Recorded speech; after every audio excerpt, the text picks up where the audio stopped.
Welcome to the No BS Spiritual Book Club's live streaming interview series, where leading new thought teachers, speakers, and authors share the intimate stories behind the 10 best spiritual books that inspired them the most on their spiritual journey. From well-known classics to hidden gems you might never have heard of, the No BS Spiritual Book Club saves you time and money by sharing reliable recommendations from those who've walked the path before you. The No BS Spiritual Book Club, the only no BS guide to the best spiritual books to inspire your own journey of self-discovery. Here's your host, founder of the No BS Spiritual Book Club, Sandie Sedgbeer. Hello and welcome.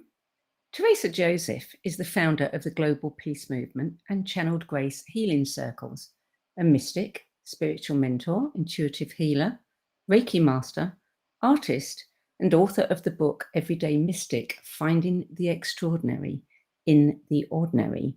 She teaches clients how to transform their lives by embodying the principles of love and forgiveness in all relationships, including their relationship with themselves. All of which is a far cry from her previous 2-decade career, utilizing her bachelor's degree in economics and MBA in banking and financing at IBM. What happened to spur such a radical change in direction?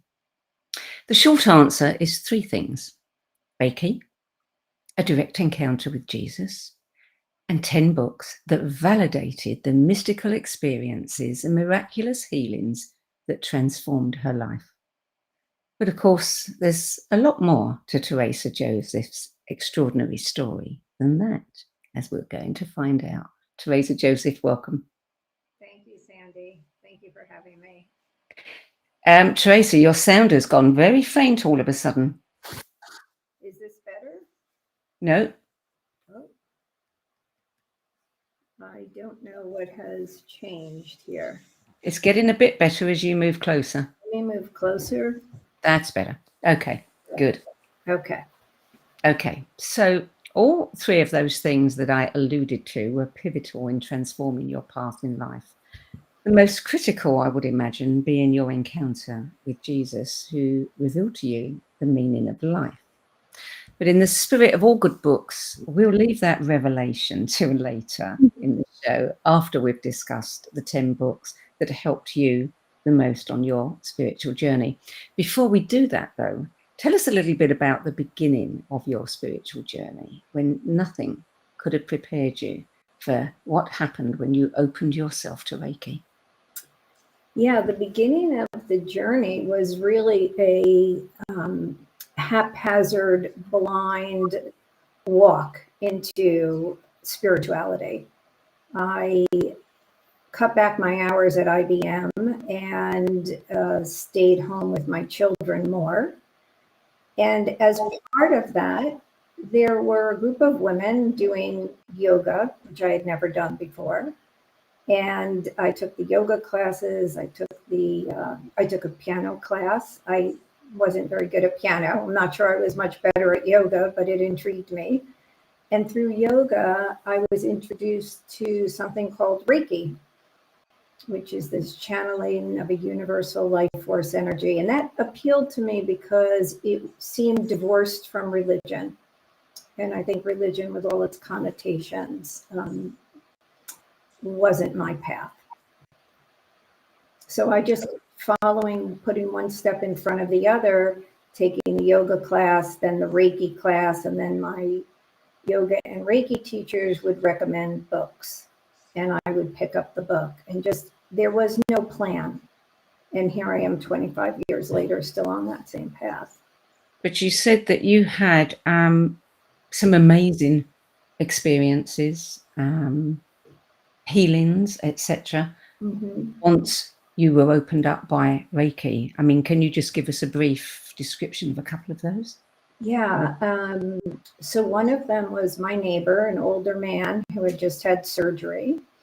And he used to be outside every day. And I noticed a few days went by where he wasn't coming outside. And I learned that he had had surgery and he couldn't get out of bed. So I sent Reiki to him. I didn't go see him in person. I sent it. And literally the next morning, he was walking down his driveway, which passed through by my kitchen window, carrying a canoe over his head.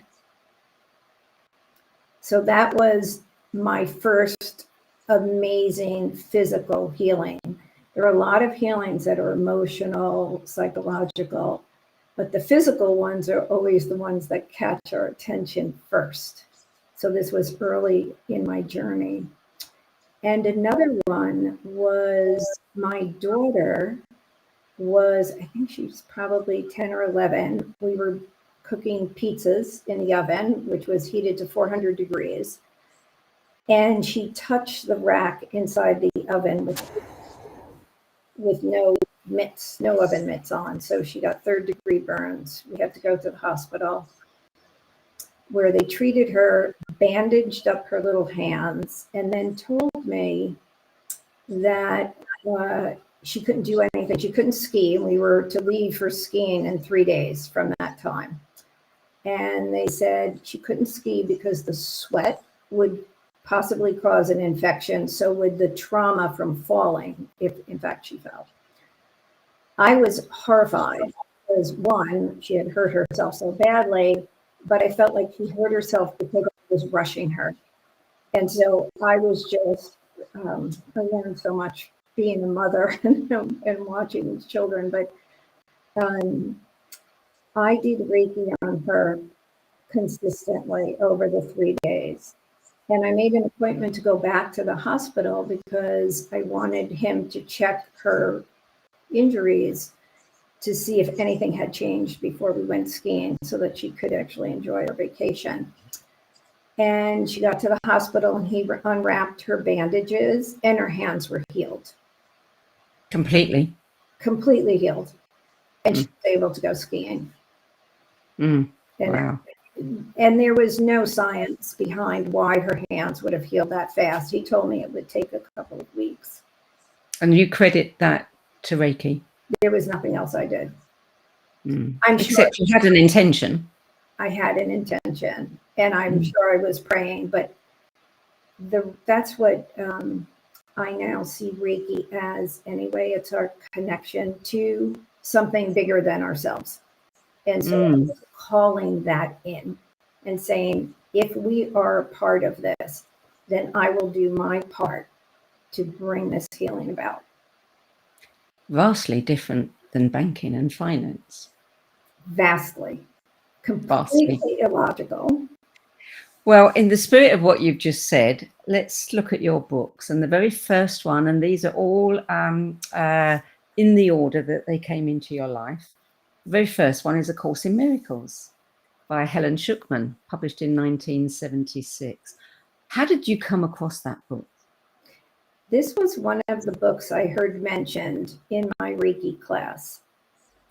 And this was before Amazon, so you really had to go to a bookstore that carried this particular book. And A Course in Miracles wasn't carried by my local bookstore in Greenwich, Connecticut.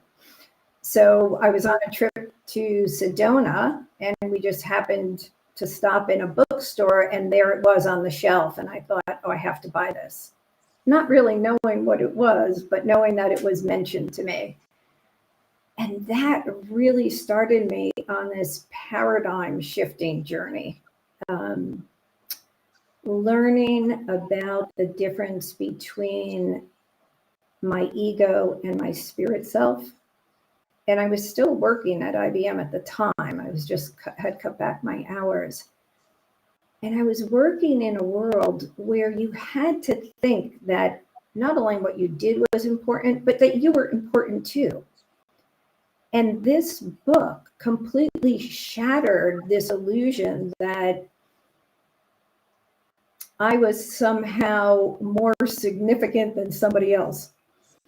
And it really got me to understand the difference between my ego self and what that had created, and my spirit self, which was this constant within me, and something I shared with every other being.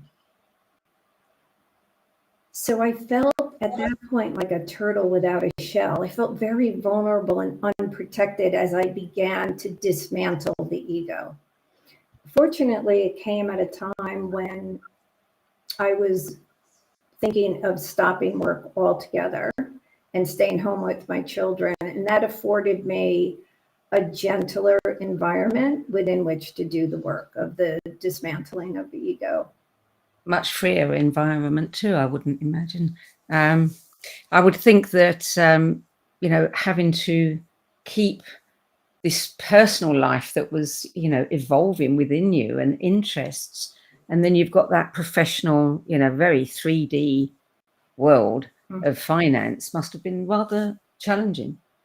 It was extremely challenging, but I found that the best way to handle it was with humor. And I worked in the trading room in IBM, where we're kind of lined up at a desk, seated side by side, and managing IBM's foreign exchange exposure. And so what I did is I brought Reiki to the trading room. And when we had a break at lunchtime, I had my coworkers sit and I asked them to close their eyes, and I stood behind them and I told them I was going to do something called Reiki. And of course, they made fun of me, but I did it anyway. And years later, I found out that one of the coworkers I did Reiki on admitted to me that it actually did heal the headache that he had at that moment. But of course, in a trading room environment, they would never tell me that what I did was working, because it was too, outside the norm. Yeah. Well, book number 2 is Angel Speak, How to Talk with Your Angels, a guide by Barbara Mark and Trudy Griswold, published in 1995. This was another book that was mentioned to me by either my yoga teacher or my Reiki teacher. And I found it intriguing that angels would speak to us, because what I had learned of guardian angels were that they were these passive beings that sat on our shoulder and just watched. So I followed the steps outlined in this book, which makes it a great primer for anybody just starting this journey, and learned that I could ask questions of my angels and they would respond, and they did. And this was very early on, and I would get very cryptic messages, sometimes a little bit longer, but often very cryptic. Do you still talk to angels? I do, when they present themselves, but I don't go looking for them. Book number 3, this book comes up time and time again in the book club. Many Lives, Many Masters, the true story of a prominent psychiatrist, his young patient, and the past life therapy that changed both their lives. And of course, that is Brian Weiss, MD, published in 1998, considered a great classic now. Yeah, so with the idea of past lives, not only was I uneducated about them, but I felt like I actively resisted the idea. And it felt at the time too Eastern, or just nothing within the Catholic upbringing that I had. And that Catholic upbringing was limited to the ages of 5 through 9, but still it formed somewhat of a foundation.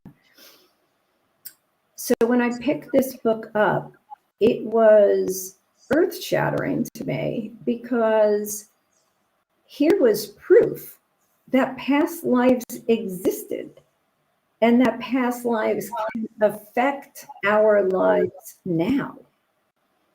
So this is what opened my mind to past lives, and now I see past lives for my clients if Spirit chooses to show them to me. And if that happens, it's usually because there is something in that past life that is valuable to helping my client to heal in this lifetime. Yeah. Have you had any clients? I mean, do you do hypnotherapy with them? I don't. I allow the energy of love, with a capital L, as I call it, to guide the entire session. So I completely surrender. I don't use anything but allowing love to come in and through me. And then I will share images or words with my client only if they come from love. Mm.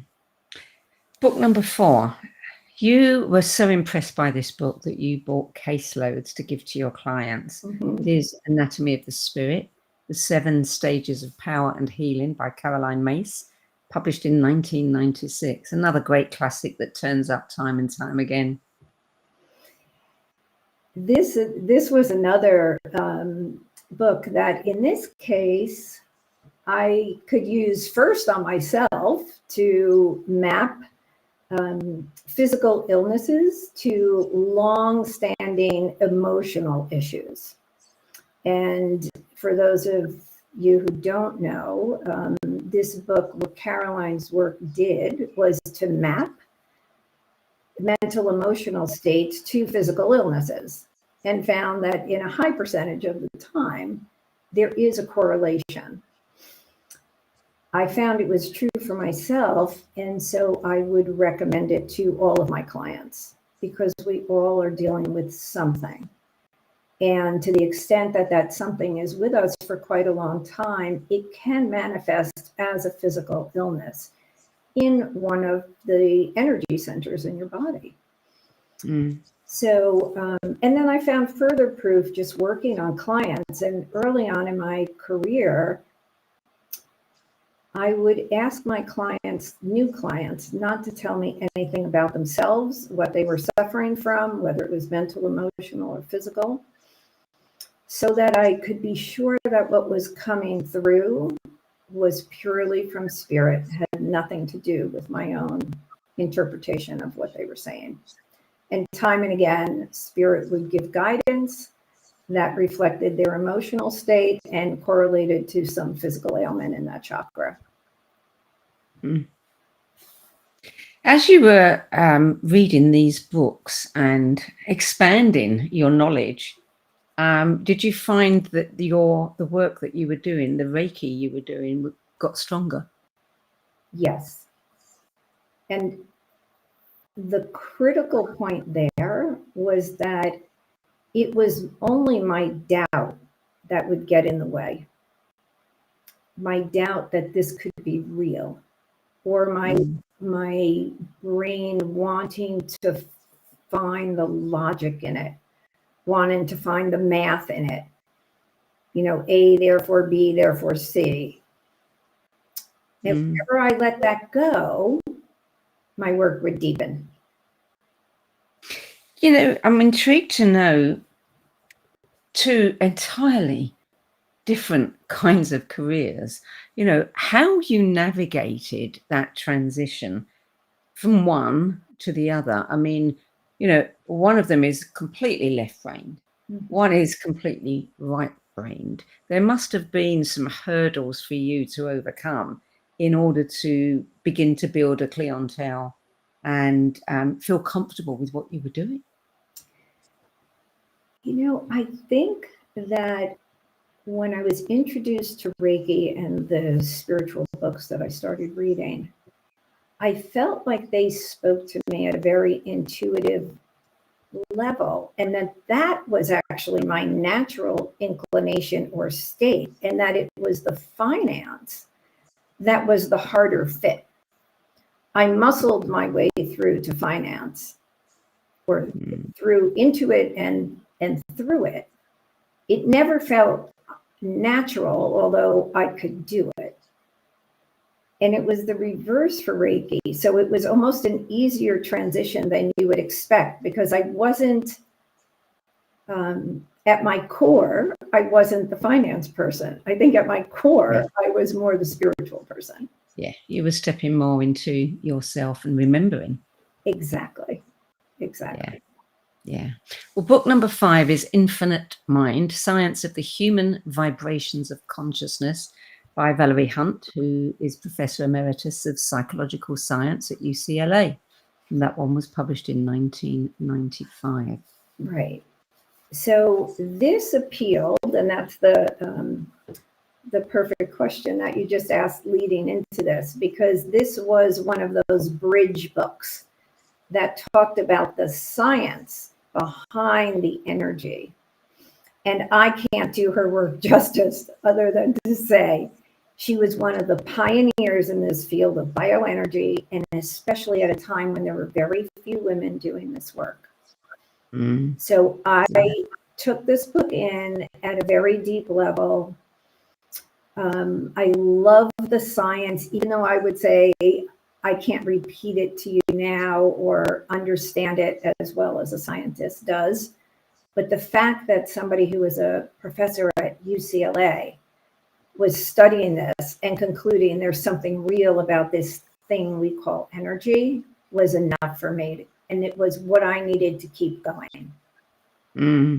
I haven't read that book, but I will certainly put it on my list. And for those who don't know it, I mean, she showed the correlation between our energy field and our auric colors, the coherency of our field during health and illness, and how the human electromagnetic energy field changes and interacts with our environment.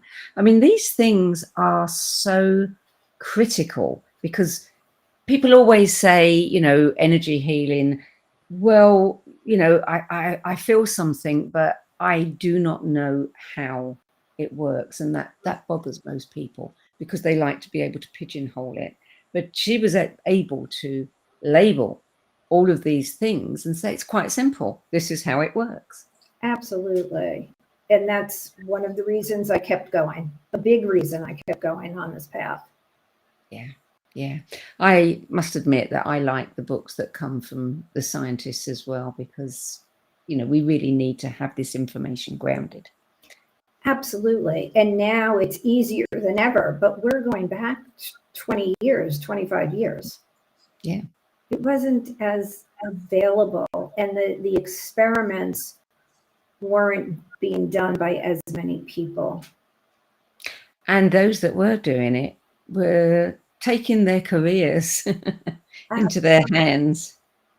I mean, that could have, you know, killed a lot of careers, that kind of research. Absolutely. And that's one of the things that attracted me to certain books like Brian Weiss, because he had nothing to gain and everything to lose. Yes. Same with Valerie Hunt. Yeah. So book number 6, again, this one comes up time and time again. Certainly, I think in our top 20, Power versus Force, The Hidden Determinants of Human Behavior by David Hawkins. 1985 that was published, and I've lost count of the number of people who value that book so highly. Yeah. It explains so much. So David Hawkins mapped consciousness. Like he put together an algorithmic scale of consciousness.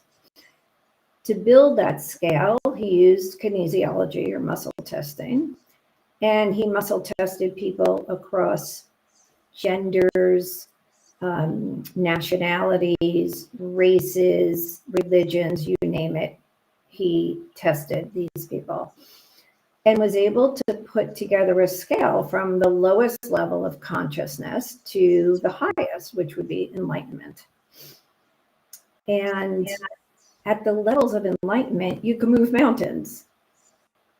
At the lowest levels of like shame and guilt, you feel like the world is actively working against you. And we all know people in our lives, definitely, who feel that way, either personally or it could be on a national or international scale. And you could see how detrimental it is, not only to that person, but to everybody that's affected by their actions and words. It's very life degrading versus life affirming. Indeed.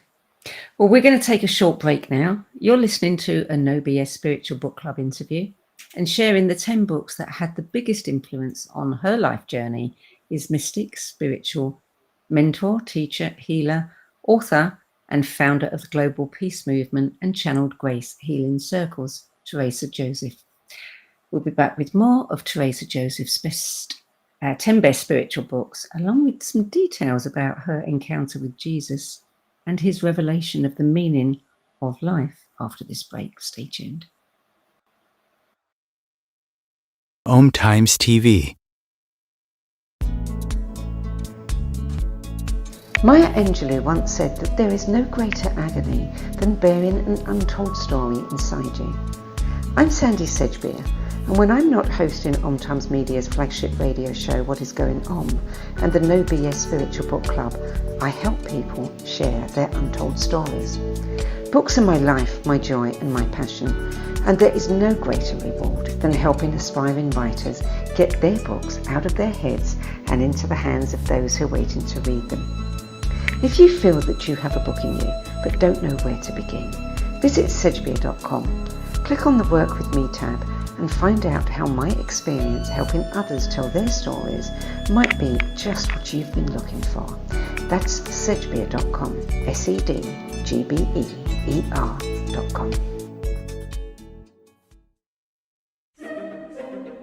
Imagine becoming a super influencer. Reinvent yourself, invest in your brand, and then manifest your success with a robust spheric approach. Om Times Media and Broadcasting offers a unique and multifaceted way to become the spiritual and conscious influencer you deserve to be by putting your message across our powerful platform with its proven record of integrity and excellence. Through our produced shows, Om Times offers the opportunity to become a social media TV personality, a radio show host, an Om Times magazine columnist, and a syndicated podcaster, all in one shot. By live streaming your show on Om Times TV and broadcasting it across the extensive Om Times radio and TV networks, you become more than a host. You become an ambassador and a force for positive change. Om Times. Open yourself to the possibilities. Everything that we do, we can do in a contemplative manner. Through the art of contemplation, you can use the gene keys in a really powerful way. Gene keys is basically the code book of life. In the gene keys, the book is made up of these three levels: shadows, gifts, and siddhis. And the journey is through those three levels, kind of unpicking of the shadow states, the releasing of the gifts, and then the embodying of this higher consciousness called the siddhi. And the siddhis are very exalted words. And it's not like we kind of suddenly are all these exalted Christ-like beings, but we have flashes and illuminations along the journey. And the more we get stuck into the journey, the more illumination comes to us, because the more we're releasing the light from in these codes inside our DNA. So all those revelations are inside us. So the contemplative way is the inner way.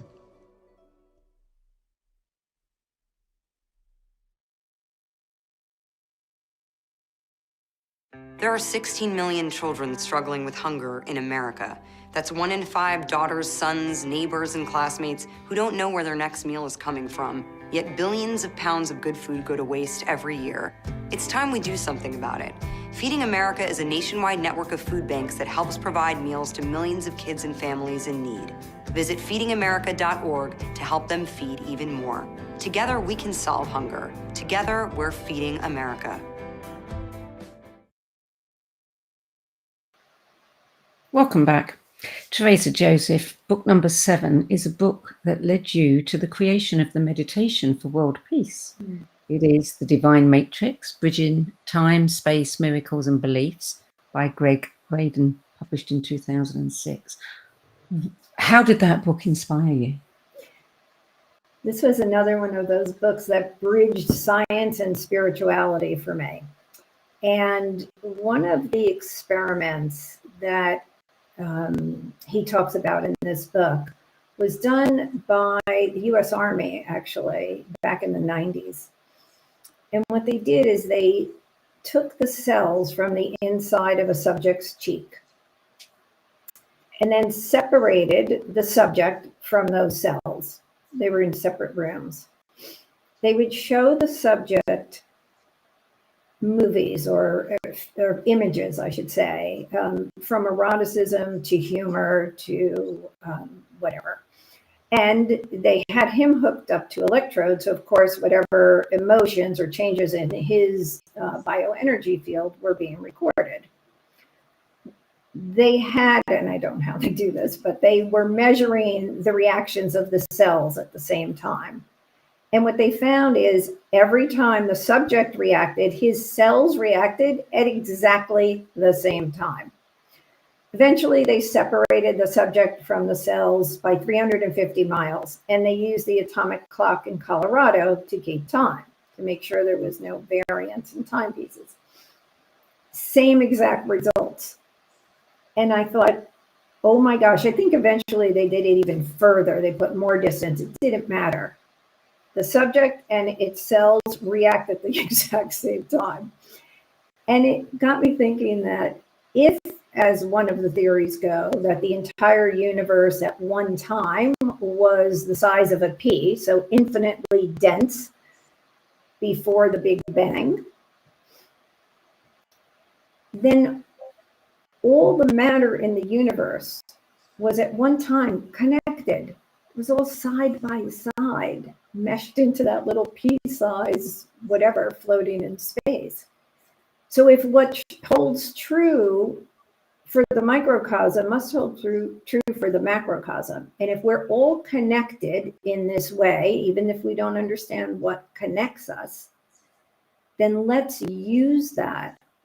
And that's what got me started on the meditation for world peace, thinking that if I could help people, especially, again, this was years ago when a lot of people weren't meditating, but if I could provide a guided meditation for people to visualize a peaceful world, seeing us all together, shaking hands, arm in arm, sitting down at a table and eating, then we could bring that about.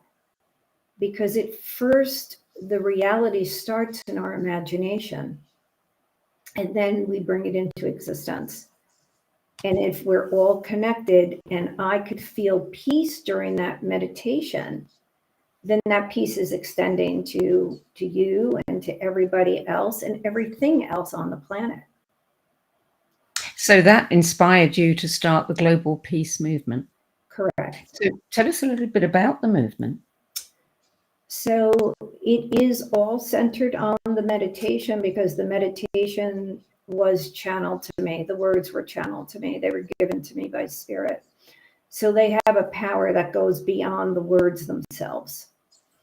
And so this has been a movement of small groups of individuals getting together and meditating, using this meditation to envision world peace. And I am still using the peace meditation. Each Wednesday, I offer a free healing grace session on Zoom. Anybody who wants to attend. Sometimes we do the peace meditation, but more often recently, Spirit's been coming through with its own words, new words.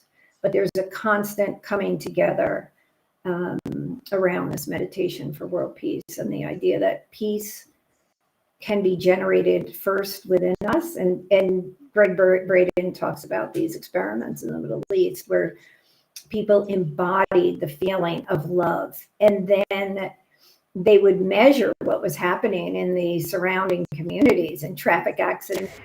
Yes. Trips to the hospital when fighting and things. And so we're out there doing this in small groups right now. But I'd love for this to be done in a stadium before a concert with thousands of people just paying attention for 5 minutes to envision a peaceful world. Well, there are a lot of, or maybe not a lot, but certainly a few organizations that are doing these regular, days, if you like, like International Sound Day or something. Mm-hmm. Jonathan Goldman's work, where people get together and they use sound and prayer at the same time around the world. Right. I would have thought that one of those organizations would really enjoy what you're doing. Yeah, well, if anybody's listening, then I'm happy to talk to them about this. It's been out there on my website, and it's available and on SoundCloud, actually. And I'd love to talk to anybody who wants to include this in what they're doing.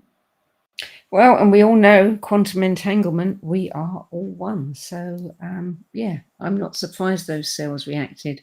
Yes. It reminds me of the work that Cleve Baxter did with the plants, using electrodes on plants. And when its owners, the plant's owners, thought about the plants from any distance, those plants would respond. Incredible. And it was Cleve Baxter that did the study I just cited. Oh, yeah. Yeah. Amazing work that he's done. Amazing work. And then, of course, we've got Rupert Sheldrake with his work on dogs that know when their owners are coming home. You know, the evidence is there. It's incredible. And we don't need to understand it to use it and participate in that. Yeah. Yeah. Well, book number 8, Son of Man, The Mystical Path to Christ by Andrew Harvey, published in 1998. So this is a book that came to me after many, many years of spiritual experience, working on clients, receiving messages, having visions. Very often in those visions, Jesus would appear to me, but I need to make it clear that he never appeared as a religious figure. He appeared as a wisdom teacher and as somebody who embodied unconditional love. So when I read Andrew Harvey's Son of Man, what that book did was confirm everything I had seen and heard through direct revelation. Andrew talks about a Jesus who ate with outcasts, who didn't come to be idolized, but to be emulated. It just made total sense to me. I underlined every sentence in the book, I think. And I'm sure I'll go back and reread it, but it really was what I needed to keep me on the path. Well, he provides spiritual exercises in this book, centuries-old rites that are claimed to have only previously been available to a small number of people. And these rites allow the reader direct experience with the mystical Christ. Was it this book that triggered your experience? I don't want to go into too many details about your experience right now, but no, my experience was at the very beginning of this journey. And that's okay. Another thing that this book probably helped to confirm. Okay. So book number 9 is Left to Tell, Discovering God Amidst the Rwandan Holocaust by Immaculée Elibgiza. And that was published in 2006. And I haven't read this book, but it sounds like something everybody should read. I think everybody should read this book, because what Immaculée did, well, let me set up her story, is she had to hide in a 4-foot by 3-foot bathroom for 3 months with 7 other women during the Rwandan Holocaust, while the Hutus were slaughtering the Tutsis. And this was a community of people that were friends and intermarried before the day the Holocaust started. And then neighbor turned against neighbor, families turned against other family members. It was total chaos and, of course, complete horror. Her mother and 2 of her 3 brothers were killed during the Holocaust by people they knew, by neighbors. And eventually it came to an end, and the perpetrators some were killed, some were jailed. And Immaculée emerges from this bathroom and finds out her entire family has been killed except for 1 brother. And when she visits the jail where one of the men who started the Holocaust was being held, the jailer brings Immaculate into the room with this man and leaves and says, I'm just going to turn my back. And Immaculate looks at this man who was responsible for killing her parents and 2 brothers and many, many other people, and looks at him holding his hands and says, I forgive you. And I got to that part and I thought, okay, this is God. If we are wondering what God is, what love is, what's the energy that is used to heal, it's that. And we are capable of it. I'm not saying that I could do what Immaculate did, but I could at least work toward it. And I think she is a towering example of the teachings of all the mystical religions, you know, the teachings of love and forgiveness. What sparked that Holocaust? I don't remember, honestly. And she must say in the book, but I don't remember what it was. It's interesting how friends can suddenly become enemies all at once. Something major has to happen. It could be power. You know, it could be that somebody wants more power and they don't feel like they have it. So, and this circles back, just take a moment to mention this, but it circles back to A Course in Miracles, what started my journey, because it's the ego. You know, it's always something that comes from the ego run amok. And then to relate it to Hawkins, power versus force, it comes from these lower levels of consciousness of shame and guilt and, you know, the world's against me and they're trying to take my power. Yeah, separation. Do we know what happened to that man or how he responded? I think he may have cried, but I don't, you know, he wasn't released from jail at that point. It was a long time ago that I read it, but I was so taken with her and her story and her ability to forgive in the face of such horror. Yeah. Well, book number 10, Blessings of the Cosmos, Reflections on the Original Meaning of Jesus's Words by Neil Douglas Klotz. It's interesting, on searching for this book, I actually couldn't find a record of a book with exactly that title.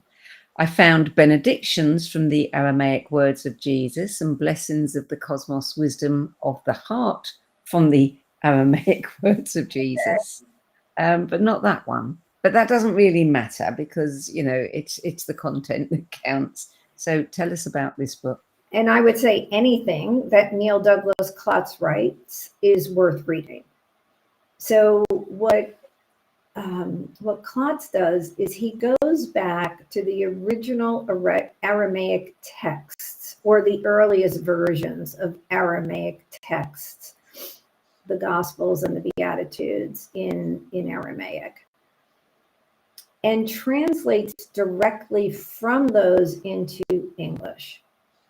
Again, this came to me later in my journey, and it was a book that reaffirmed everything that I had heard. And for instance, the Lord's Prayer, which many people are familiar with, Our Father, who art in heaven. Well, Neil Douglas Klotz tells us that in Aramaic, the words are Abun de Bishmaya. Abun is translated as father, but in Aramaic, Abun is a non-gendered term that actually is more of a verb than a noun, and it's more accurately translated as birthing, mothering, fathering of the cosmos. So like we are emerging from the cosmic order into more and more refined order, or more and more or higher and higher levels of consciousness. And then the next line is not who art in heaven, but again, if you go from Aramaic to English, it would be more accurately translated as focus your light within us and make it useful. And I'm giving you only like one translation, apparently, and I'm no Aramaic scholar, but apparently Aramaic is a language in which, depending on your emphasis on certain words and how you pronounce things, it could have many levels of meaning. So I'm giving one, but when I read that, instead of our Father who art in heaven, birthing, mothering, fathering of the cosmos, focus your light within me and make it useful, that makes all the difference in the world to me. Yes, isn't it amazing how words get misinterpreted and mistranslated? I know in your written description you said that in another example, Jesus says love your enemies, but heard with Aramaic ears it could be more accurately translated as bring yourself back into rhythm within, find the movement that mates with theirs, like two lovers creating life from dust. Do this work in secret so they don't know. This kind of love creates, it doesn't emote. Beautiful. It's so beautiful. And then it's something we can do. We understand that versus love your enemies. And then we go back to Immaculée in the Rwandan Holocaust. And she's doing it. She's loving her enemies. Yeah. Not an easy thing to do, but a courageous thing to do. So those are the 10 books that had the biggest impact on your life journey. Let's talk a little bit more about that journey. And specifically, tell us about your experience with Jesus. So this was one of my earliest experiences. I had just been introduced to Reiki. I was still working at IBM in the trading room. And I had gone to something called a Reiki exchange where random people showed up. I didn't know anybody there. And you'd be assigned to somebody who would do Reiki on you, and then you would do Reiki on them. And we were in a big community-centered gymnasium with fluorescent lighting. It was no mystical spiritual place. I was randomly assigned to work with this man. He allowed me to lay down on the massage table first, where he then did Reiki on me. And within moments of me closing my eyes, Jesus appeared, again, not as a religious figure, but as a loving presence. He appeared, but it wasn't as if he came to me in the gymnasium. It was as if he pulled me from the gymnasium into his world, across some invisible veil that separates the two worlds. But the feeling was that world, we'll call it heaven for a moment, is right here, right now, right in the same, coexisting in the same space as I and you exist in. But we can't see it because our perception is focused on some other 3D physical reality. But it's right there. And when he pulled me in, he answered a question that I hadn't recently asked, but probably like most people, we're asking all our lives, what's the meaning of life? I didn't ask him a question, but he communicated to me without words that the meaning of life, he said, it's so simple. It's all about love. And the important thing, in addition to his message, was that he allowed me to be able to feel what those words meant. Because if you tell me, somebody who manages IBM's foreign exchange exposure, that the meaning of life is love, I'd be like, yeah, whatever. But not the way he communicated it, because he pulled me into that space of unconditional love. And I am sure this is where we go when we die. You know, it is merging into that love with a capital L.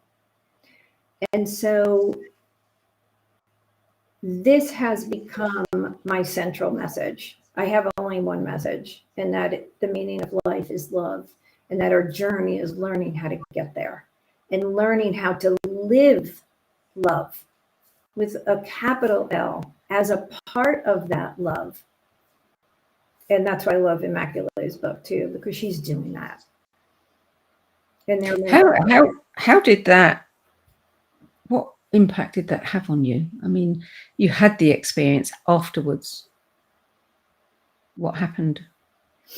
The first thing I did when as I came out of it and like days went by is I started to doubt it and think that I made it up. And so I was relaying the experience to an aunt of mine, and I told her that one of the things I noticed in this image when Jesus appeared is that he appeared with the sacred heart, his sacred heart, very visible. So like his heart surrounded by a crown of thorns. And I knew, I don't really know anything about religious iconography. So she told me that the message of that sacred heart is love. And I thought, okay, I can't make up an image and a message that go together. So then for a couple of days, I believed again, and then I'd cycle into my doubt. It was a long time of cycles of belief, doubt, belief, doubt, belief, doubt. Now I have no question. And I know this is whatever it means to die or to leave this body, that's where we go, into a space of love. It doesn't necessarily mean Jesus is going to be standing there. We are going to be in the feeling of love with a capital L. So the meaning of life, the purpose of life is to achieve a state that we normally only achieve when we are not in life, or at least in this kind of life. Exactly. And that's that state of enlightenment. Yeah. Yeah. Have you had any more encounters with Jesus since? I have had many, but nothing where he has pulled me across the veil in the same way.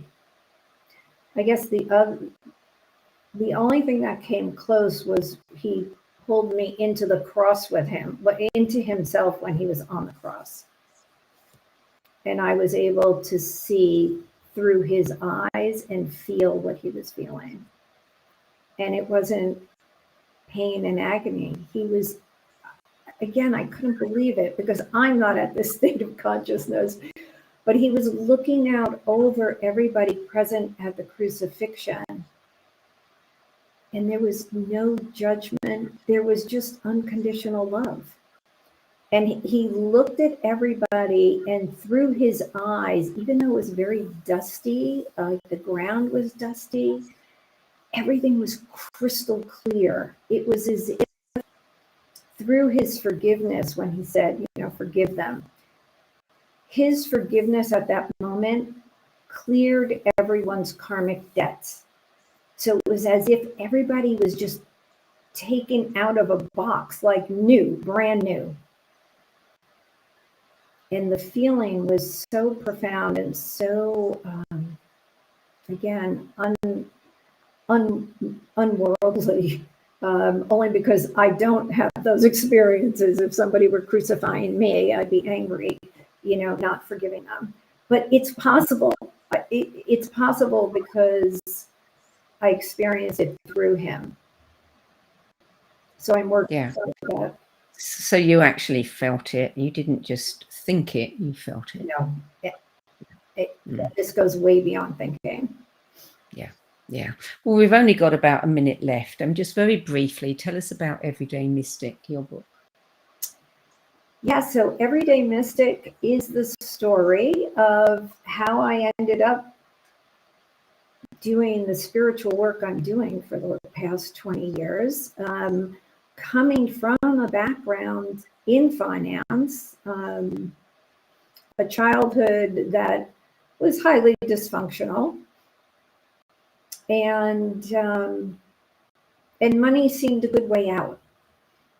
So working at IBM was very important to get myself removed from that childhood.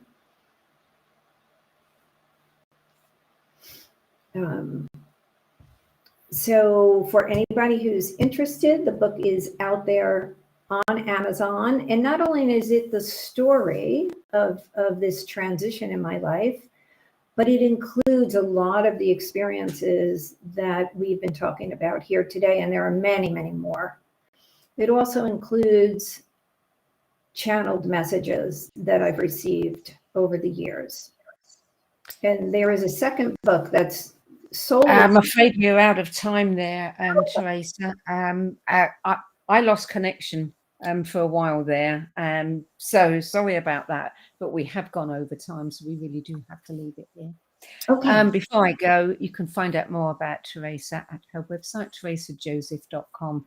That's it for this week. I'm Sandie Sedgbeer. I'll be back at the same time next week with another 10 Best interview for the No BS Spiritual Book Club. Till then, it's goodbye from me, and thank you again to Theresa Joseph. Thank you.